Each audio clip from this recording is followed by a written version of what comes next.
we're going to be covering the PSR for Manchester United and the impact in the transfer window that could ultimately explain maybe why we don't want to deal until after July 2nd.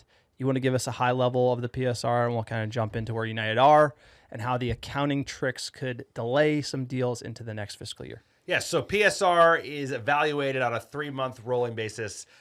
You cannot have any more than 3 years. 3-year running basis rolling in terms of the last 3 years. So I think that the maximum loss you could have is 105 million pounds. United found themselves right under that in the most recent fiscal year that's ending now at the end of June, so a couple of days from now. And we just squeaked under it. There were some kind of like offsets they could make around COVID. There were some offsets around youth and around infrastructure, all of which that they were able to finagle in a way that kept us compliant.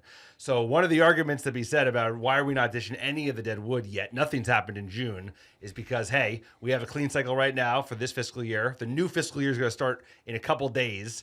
If we get those sales, especially if they're youths like Garnacho or Rashford, you get an extra PSR boost headed into this summer transfer window for the lion's share of it, right? The 2/3 that are left in July and August. And that could give you some real muscle to spend money over the next couple months. So that's maybe the numpty accounting take that, like, hey, there's a reason that they're waiting so long to ship these fucking players.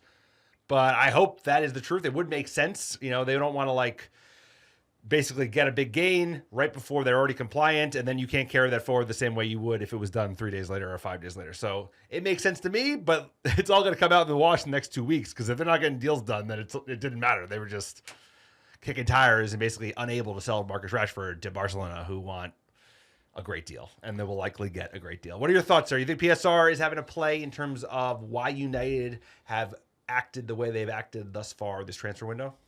I don't think so. I think you can structure deals to get around it. But I think the overarching theme, maybe yes. The article we're breaking down from The Athletic talking about every single club's PSR situation is pretty interesting. United was not in the red category where PSR was actually going to be a problem. They have a graphic here where they break it down, where Manchester United's allowed losses in 24-25 were actually 141 million pounds. It's estimated that our losses are actually going to come in around 100 million. But if you think about maybe Cunha, it's on the credit card. How many 5 years? So 60 divided by 5, you add that to the 100 million, not going to impact it. The Mbeumo deal, we do not know anything about it.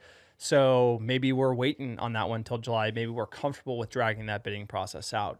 I still believe with the lawyers and accountants United have, we could structure it in a way where we could agree in principle and then complete the transaction after. But as far as the sales, I think you're spot on. I think we're not rushing to get anyone out the door because we want that credit for the next year. And doing that deal and structuring it would be more difficult. Look, Newcastle and Chelsea did the same thing last year. They pushed all their purchases past July 1. Yep. Chelsea did a bunch of trickery by selling the women's club to itself and all this stuff. And all that's being outlawed as we speak. But for United right now, 24-25, we're looking good for PSR. And if we can sell a lot of these youth players, like you mentioned, after July 2nd, which is the weekend. It does end June 30th, but because of the weekend, it goes to July 2nd. If we can get anybody out the door July 2nd, we will have a huge benefit to our PSR. And you might see United get a little more frisky towards the end of the window once they have an idea of what values are going to be hit, who they're actually going to sell. I feel like right now, the Mbeumo deal is like creeping up. And then we don't know. There's not a good signs on anybody that we're selling. And so we're maybe a little nervous as far as where the budget's going to come out. But I think PSR is impacting United, unfortunately. And hopefully it won't in the future. Another note would be that Red Football Limited. So you can't look at the public financials. You have to look at Red Football Limited. And all this detail is it's not public information as far as where they're coming out exactly. So there's nothing beyond these estimates that we could get from The Athletic.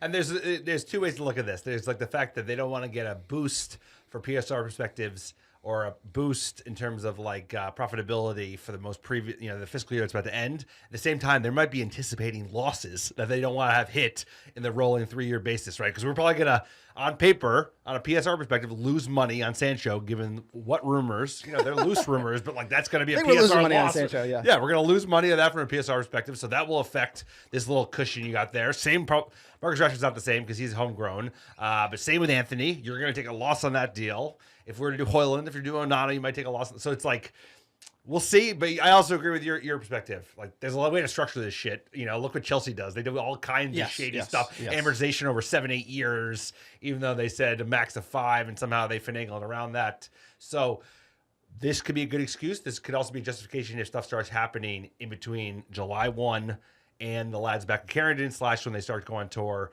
in Europe and eventually in the States. So I don't envy the front office. I mean, they got a shit ton of work to do. 1/3 of the transfer window is now basically finished, and we got a lot of work to do. So PSR, we're safe for now. But like you said, purchases, they're going to be made on the credit card because that's all we got. Come on, United. Let's get active in July.